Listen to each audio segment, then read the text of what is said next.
What do you do with Jordan Addison when his value looks like this for the last couple of months? And I would even go as far as saying last couple week. Really, I mean, and I get the concerns because this is the second time this has happened with Jordan Addison. But let's talk purely from a dynasty fantasy football perspective.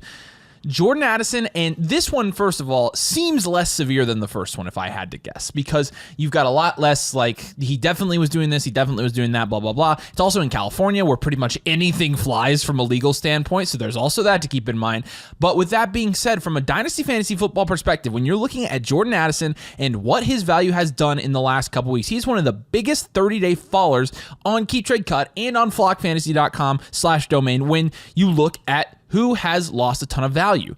And obviously the reason for this is because of the incident. And again, will he get suspended? He might get suspended. Let's talk about that as well. If Jordan Addison gets suspended, I don't think it's for more than 3 games. No, absolutely not. Like, no way it's more than 3 games. No. So when you have, unless it's a full season, unless it's 10, 12, 14 games, even 10 games, you're like, that's barely half of a season anymore, right? Because we play 17 games. Should we really be shorting Jordan Addison for this in a dynasty? If we're playing in a 3-year window and you're missing 3 games, a 3-year window, right? That's 51 games. 3 of 51 games we're talking about. We are essentially penalizing him from a value standpoint all the way down from when you're looking at 6 months ago, he was the wide receiver 13 in Dynasty, which was way too high. Way too high. Everybody knows that. Even in May, he was the wide receiver 18 pretty consistently. He is now the wide receiver 30 in Dynasty Fantasy Football. According to Keith, you're talking about a ginormous value drop for Jordan Addison, who's played 1 year in the league.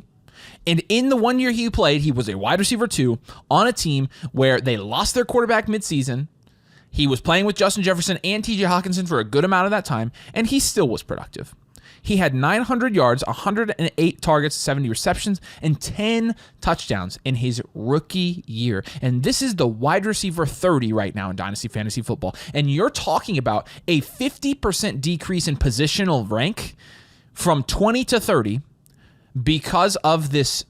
Look, I'm not going to be Mike Gundy either and go around and tell you that the DUIs aren't that bad and you blah, blah, blah. Don't drive drunk. But I'm not driving drunk. I'm driving my Dynasty team. And my Dynasty team, I need to have a blood alcohol content level of whatever to tell you that Jordan Addison is a pretty good pick here. Mm-hmm. He's a good pick. He's a good trade target. And he's somebody that you can effectively buy low on right now. And odds are, when his suspension is announced or not announced, he's going to go back up in value to where he was pre-whatever incident. Yeah. I mean, J.J. McCarthy factors into this a little bit, but again, after the draft, he was as high as wide receiver 18. Jordan Addison's a really good value right now, and I think he's value adjacent to Jaden Reed, Ladd McConkey, Xavier Worthy. Yeah, I think that's the big thing for us right now, because this is we're gonna have plenty of people in the comments per usual that tell us, "Domain guys, well, you guys, you run out of things to talk about because, well, first of all, it's July. Second of all, we have not run out of things to talk about because Dynasty is ever changing. We can be low on Jordan Addison 2 months ago, and we can be higher on him now. And I'm not even saying that we're super high on Jordan Addison. We have a very, very realistic idea and view of what his 2024 outlook is compared to what he did in 2023. We did a whole video on it. Him and a cluster of other guys that had 100 targets and ended up being wide receiver 2s and 1s. We are very much realists with Jordan Addison. But we're also being a realist with his situation right now and why he has lost value, like Avery already said. The whole incident is whatever. But even before the incident, he was slowly declining in value, and I think we may have gone just a little bit too far. We did. Just a little bit too far, because you're talking about him being, like you said, a wide receiver 18 at his peak. Not even a half year ago. Wide receiver 13 at his peak. Wide receiver 13 at his peak. And like that's crazy. But wide receiver 18 is up where DK Metcalf, Saquon Barkley, Michael Pittman were being valued. At that price, I am 100% taking the other guys. And that's why we were making such a big deal about it. And that's why in a lot of our team blueprints, we were recommending, hey, 2 months ago, go ahead and pivot off Jordan Addison now because we know that he's going to decrease in value. It happened sooner than we even expected. So if you sold him 2 months ago, you already have market value win. Market value win. That's how you play Dynasty. And if you want one of those team blueprints and you want that type of advice, you can go to flockfantasy.com/domain.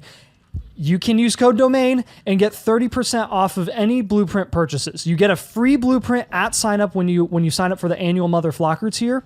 But if you've already gotten a blueprint, have bought multiple, if you use code DOMAIN, you'll get 30% off those and those existing members on the site. Again, you can get as many as you want for as many teams as you want, and we will do all of them for you. So and keep your ears perked up for an announcement coming out pretty soon as well. Whoa, we ain't supposed to be saying anything about that. I mean, I don't know what he's talking about. I don't know what I'm talking about. But either. I will even say he was the wide receiver 10 in November.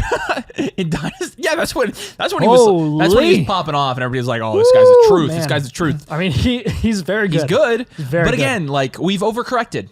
Nathan and I are like, okay, he's probably valued somewhere in the like wide receiver 20 to 22 range, and it was like, well, we're way above it, and we're like, okay, sell, and then we was like, sell, and now he's the wide receiver 30. So Jordan Addison is definitely more of a hold right now than he is. He's not a sell. He's more of a hold, low key buy even. For some situations. I'm looking at your screen on Keep Trade Cut and seeing Trey Benson there. How are they that close? They shouldn't be that close. Trey Benson isn't even starting this year. Not starting this year. Yeah. We've gone too far. Who else have we gone too far with? We've also gone a little bit too far with TJ Hockenson. And we've been kind of silent with TJ Hockenson for quite a while because I feel like we've been on the TJ Hockenson train for literally like 2 or 3 years now. And we're always like saying buy him because he's going to increase in value. And then he increases in value every single time. And then something happens where he loses value for a dumb reason loses value at the end of the season. Like, he went to the Vikings. He's gonna lose value because Jeff is gonna take away from him. He's a tight end. Like, what are we thinking? Now it's the injury. The injury, understandable because he might not play for who knows how long at the beginning of the year. We don't really know though because the Vikings haven't said anything. So if you're assuming that it's 12 games or more, I would not assume so. Actually, I saw something the other day and he was working out, which doesn't mean anything. It doesn't mean anything. But it did. There was something about him in the Twitter doctors, which again, take it with a grain of salt. So again, the Vikings haven't said anything. They actually did put out an update in like the last 2 days. I remember reading it. Oh, okay. But it's been great. We're running now, doing a lot of change of direction stuff at this point. I feel like really comfortable being able to come back and be the player I was even better. That's huge for me. So it doesn't mean they haven't told us when he's coming back. It doesn't mean that he's going to come back. He's probably going to be on the puppy list. Right. The puppy dog list. Yeah. But, which again is expected, but we also don't know how long it is going to be or how short it's going to be. And at this point, what do we know about TJ Hockenson? Well, tight end. Here's what I know about TJ Hockenson. He plays for the Vikings. He does play for the Vikings. Went to Iowa. And when he was healthy last year, he was the tight end 1. TJ Hockenson before his injury last year, 15, 29, 17, 5, 12, 14, 25, 23, 17, 35, 11, 18, 12, 15, 11 points. I have one question for you. Yeah, what? Is that good? Is that good? Is that tight end 1 overall good? Yeah. Yeah, it is, because that's what TJ Hockenson was before this injury went down. And he has fallen to the tight end 7. The tight end 7, outside of the top 6 tight ends, which we always stress, don't invest in tight end unless you're getting a top 6 producing tight end. Hawk is going to be that. And he's not going to lose his production or his upside because JJ McCarthy is the quarterback now. If anything, he's going to be McCarthy's security blanket. He's the easiest target in that offense. Hands down. And there was a comment we got on one of our videos, and it's like, it's obvious why people aren't drafting TJ Hockenson. It's because he's going to be out for the first 10 games of the year. Let's say TJ Hockenson is out for the first 10 games of the year. We play Dynasty, which means you don't redraft your team, which means that he can help you next year. You play in 3-year windows, not 10-game windows. Exactly. I mean, but again, he might not even miss 10 games. No. It's just, we have no idea. This is just a classic. Well, here's the thing. He's losing value from January to July when he's not playing any games. Why is he losing value for not playing games in that time? Nobody's playing games in that time. He checks every box. He is a elite producing tight end. He's not injury prone. That was a freak injury and it was a dirty tackle. He is the highest paid tight end in the NFL, with the exception of Kelsey, because of the new contract. He has long hair. Yeah. Yeah. What else do you want? He's an Iowa tight end. Like all of these things, and you're getting him at tight end 7 prices. every single rebuild, reload. I don't care if I mean, even if you're like a fringe contender, I'm telling you to buy him. No, I agree. This is when Dynasty is easy because you know the second he steps on the field, his value spikes. 15, 20%. Easily. So a guy that we haven't talked about a lot this offseason, kind of on purpose, because it's like, I don't want to say something and then immediately be wrong, because there's about a 50% chance we're going to be wrong either way. Yep. Here's what I do know. Davante Adams at wide receiver, 33 prices. Like that's a contender's dream. That's a for sure. contender's dream. Why? Because you get all the upside that comes along with Davante Adams, and we've seen that upside. Davante Adams really hasn't declined from a playing standpoint the last couple of years. He's declined from a situational standpoint. Yeah, he was the wide receiver 1, 2, and 3 through 2020 through 2022. But that was because he was playing in a better situation. When you're looking at last year, he's playing with Las Vegas. And I mean, was 2022 even a better situation? It was Derek Carr. That wasn't even a good situation. It was. I would say it was better than Aiden O'Connell. But point is, he's still producing a bad situation. Last year was an awful situation for Davante Adams. And it would be different. Because you'll remember, Cooper Kupp, before the year he got hurt, after he had that amazing year, was going in the second round to third round of Dynasty startup drafts in super flex leagues. That was after 2021, right? That was a little bit too high. Even after last year, he was going fourth, fifth round. And that was different because you're investing in Cooper Kupp at age 30 with a fourth or fifth round pick in a startup draft, meaning your fourth or fifth best player that you're going to have to lean on is Cooper Kupp. And Cooper Kupp immediately last year after he got hurt, as soon as he was doing the hamstring stuff, he got hurt. He lost like 2 rounds in value. And Cooper Kupp now is worth an 8th or 9th round Dynasty startup pick. And so you lost half of his value over a year. Cooper Kupp was a bad pick in the 4th round. It would be different if Davante Adams had that price tag. But here's the thing. Davante Adams doesn't. He's going in the 8th round already.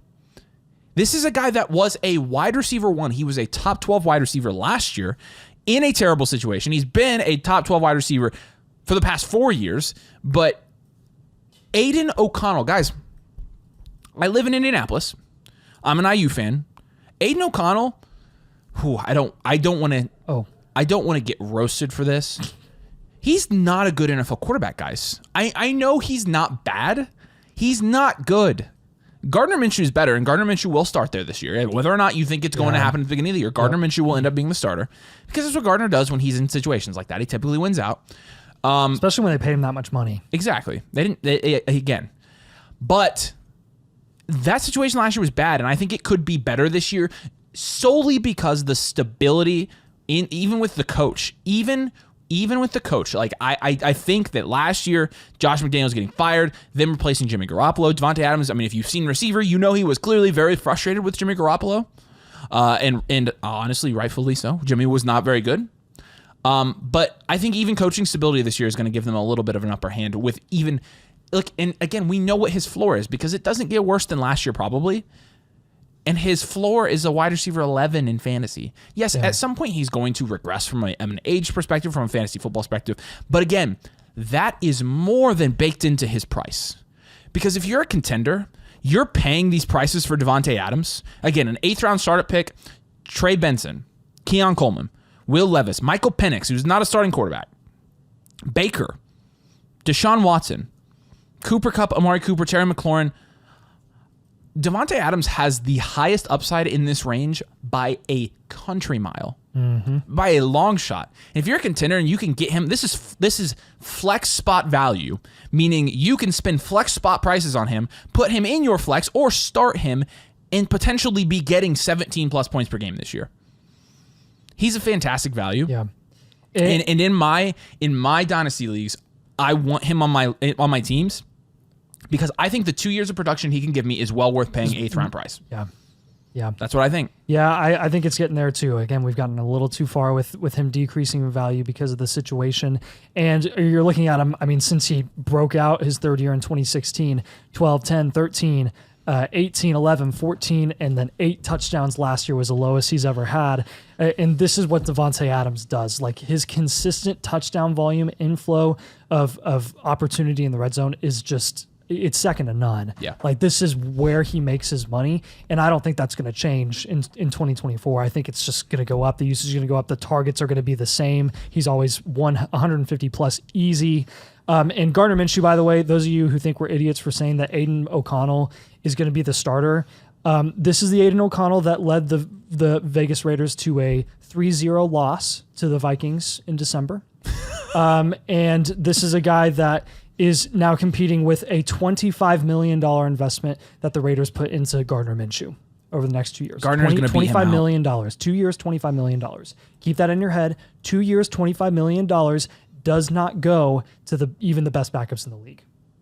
That is low-end starter money. So Gardner Minshew's a bridge quarterback. We're not singing his praises because he's not amazing or anything, but he's better than Aiden O'Connell. I agree. And he's going to provide plenty of volume.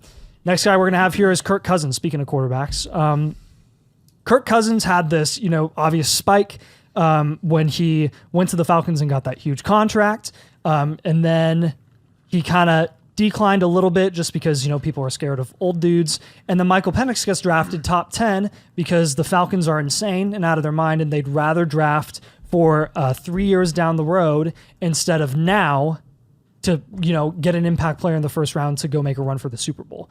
They may have just cost themselves a run to the Super Bowl by making that pick with Michael Penix. While I understand it from a long-term perspective, I don't understand why Kirk Cousins is being knocked for that when his contract didn't change. His $100 million guaranteed did not change. So why is he losing value? Why did he reach a crater where he wasn't even in the top 100 players in Dynasty? My gosh. Not even the top 100. Why the Achilles, sure, that's a concern. $100 million should cure that concern. That should make that issue go out the door. You can say bye-bye to that concern. Drake London, Kyle Pitts, and Bijan Robinson should put those concerns to rest. Michael Penix, as much as we liked Michael Penix as a prospect and as much as we like his outlook long-term in that offense, and even like him individually as a price for specific rebuilds, there is no reason that you should not be investing in Kirk Cousins at this price, because Kirk Cousins, when he's on the field in that offense with those players, those weapons, and that talent, just like he was in Minnesota, is going to be a top 12 producing quarterback. I mean, do you like winning your league, and do you want to do it for the next 2 to 3 years with Kirk Cousins as your second cheap option? It's dirt cheap. Dirt cheap. That's what it looks like. Kirk Cousins' value looks like Devil's Tower. Look at the keep trade cut graph. Oh, Did you notice that? Yeah. I was like, what does it look like? I wondered why you were Googling that. Now that makes sense. While I was Googling. Now I completely understand. While I was Googling rock formations while you were talking about Kirk Cousins and his Oh, dynasty yeah. values. Yes. Yeah, because I was like, what rock There you formation go. does it It look like? does. You're so right. Speaking of rocks, Stefon Diggs rocks. He's really freaking good at football. And I think it's warranted that he's dropped so much in value, because when you're talking about, he's ranked 20 spots lower than Davante Adams on keep trade cut. You should see his graph too. It's just a steady decline. And I understand this to some extent, because Stefon Diggs really doesn't have any long-term security, right? With his contract, he's got this year with the Texans, and then we don't know. But again, with Stefon Diggs, I was helping somebody with the draft of the day. He got him in the 10th round of a dynasty startup, and he wants to contend this year. He wanted to contend year one. I'm like, dude, Stefon Diggs raises your ceiling as a contender so much with such little investment. He's the wide receiver 44. Yep. I don't care if Stefon Diggs is 38 years old and has no contract. Yep. I don't care if he ends up being the wide receiver 3 in that offense, which is possible. Because what happens? What happens if that's true? What happens if Stefon Diggs becomes the wide receiver 3 in that offense? He kind of phases out. What we saw at the end of last year is what Stefon Diggs is, and he's hit his age cliff. What happens? You're out what? Value equivalent to an early second-round pick. Darn. What happens, though? What happens if Stefon Diggs hits? What happens if Stefon Diggs plays like he did at the beginning of last year? Not to mention Stefon Diggs, we talk about last year, and we're like, oh, Diggs, we're really worried, blah, blah, blah. I mean, looking... all those drops. The drops, man. Looking at Stefon Diggs last year, he had 160 targets. Let me say that again. He had 160 targets last year. Sorry, I didn't hear that. How many targets did he have? 160 targets. Oh. And yes, he had less yards, less touchdowns. The Bills were a mess offensively last year. They looked ugly. Why do you think they changed offensive coordinators? Why do you think they completely shifted their scheme? What do you think the Texans are going to do this year? And when they shifted their scheme, it actually got less Stefon Diggs friendly. Well, So absolutely. it's honestly, it's kind of a plus That's that he kind of ended the up point. leaving that situation. So It is a plus. yeah. We said this when Stefon Diggs got traded. When we released that video, what did we title it? Something that triggered everybody. Stefon Diggs just broke Dynasty. Broke Dynasty Yeah, fantasy and football. everybody was like, "Ooh, this is such ridiculous. You didn't break Dynasty. You just got traded." Blah blah. And It's it just got funny. a ton of views. It's just funny. Yeah, bump it right here. But with Diggs, again, if I'm contending. Dude, Zamir White is ranked over Stefon Diggs on Keep Trade Cut. I'm ending that segment there. That's all I'm going to say about it. You've got the next guy. I'm stopping. Oh no, it's like the Jalen Warren thing that triggered you. Rashee Rice, I love this. So the whole, obviously, again, another legal thing. You can see it right here. It's like, it's immediate. Price cut in half. I mean, everyone should have capitalized there. What's going to happen to Rashee Rice? He's going to play football again. We act like the play football. entire Chiefs roster doesn't have legal issues. Rashee has a fast car, and it cost him a couple games. A couple games. Mark my words. A couple games. I'm looking at this camera now. And I did that last week. that was bad. Yeah. So then, he gets that huge, and then it's kind of Whoa. What was okay. Yeah. and then he still continues to decline slightly, and then the photographer thing comes out, and it's another, and now he's literally like back to what he Creeping. was like. He's less valuable than he was as a rookie before he was proven or did anything for the he Chiefs. is less valuable. And Yeah, you're right. then we're like, oh, what do we do now? Like, I'm starting to freak out about Rashee Rice. Like, is he ever going to play again? Does he have a fast car? Does he have a fast car, or is he going to, You said to start singing the song with question marks at the end. Rashee has a fast car? I'm Tony Gonzalez. Rashee might have a fast career, is what a lot of people were thinking, and a fast career being Nice. it's going to end quickly. Now That was implied, people but- start. Oh my gosh, stop! People start coming to their senses. He goes up in value a little bit, and he's still slightly increasing, but now he's kind of reached a plateau. That plateau is back to pre-photographer incident, pre-sue lawsuit stuff. And that is right now at wide receiver 32. It's pretty good. That's pretty good for, the lead wide receiver in Patrick Mahomes' offense. Now, do I think Marquise Brown this year could outproduce Rashee Rice and every receiver in the offense? Absolutely. Do I think Xavier Worthy long-term has the upside to do that? Absolutely. Do I think that Rashee Rice has a limited ceiling long-term and could eventually not reach the expectations that people will eventually have for him? Absolutely. Right now, I don't care, because he is being valued at his floor. The risk is baked into his price. And what is the risk? 4-game suspension? Oh no. I'm scared. Can't you tell how scared I am? My face? Like, I'm super terrified that Rashee Rice is not going to get back up to the value that he was pre-incident. Because, guys, this is the same Rashee Rice that we were talking about, again, pre-incident with his production. The same amount of questions. No other questions have been presented to the Rashee Rice case outside of the legal stuff, and we know that's short term because we know how the NFL operates with this type of stuff. We know how the NFL operates, and it's not going to last very long. Deshaun Watson sexually assaulted like 30 women. And he got suspended for 11 games. Like, I don't feel like this is as bad as that, but that's just me. I mean, it's bad. It's not good. Dude. But he didn't bet on an NFL game. He's not going to be indefinitely I suspended. mean, with the Watson thing, seriously. everybody thought he was going to be suspended for a year or two. Yeah. And he was suspended for half a year. Like, for Dynasty, it's like, what can we cling to immediately? And right now there's uncertainty, and uncertainty causes value dips, and you've seen value dips with some of these players, and there is at least some level of certainty, or at least there's some level of it being worth it to invest at this price with the risk attached. So yeah, is there risk with Rashee Rice? Absolutely. There's more Sure. competition, and he potentially has a very fast car. Yes. But it's risky. Right. But I don't care, because I think as soon as you see him on a field, as soon as you see him catch a touchdown, people are going to go and keep cutting. They're like, keep Rashee Rice, keep Rashee Rice, keep Rashee Rice. Keep Rashee Rice. Those like speedometer things that like some insurance companies will require that you put in your car. Well, And yeah, they'll, like track your speed. most and of if them you are on get phones past now, ones, yeah. Yeah. Yeah, they're gonna have a real. They're definitely gonna have one for him if he didn't have one already. He's definitely not getting the maximum discount for his insurance for being a safe driver. No, probably not. Like, I mean, I wonder You what might have to pay some premiums. That's real quick. What do you think his insurance is over a 6-month period? His car insurance. I cannot even. I don't want to. I'm gonna say like $1,700-$1,800. Like I bet it's astronomical. I mean, Jordan Addison's is getting up there too.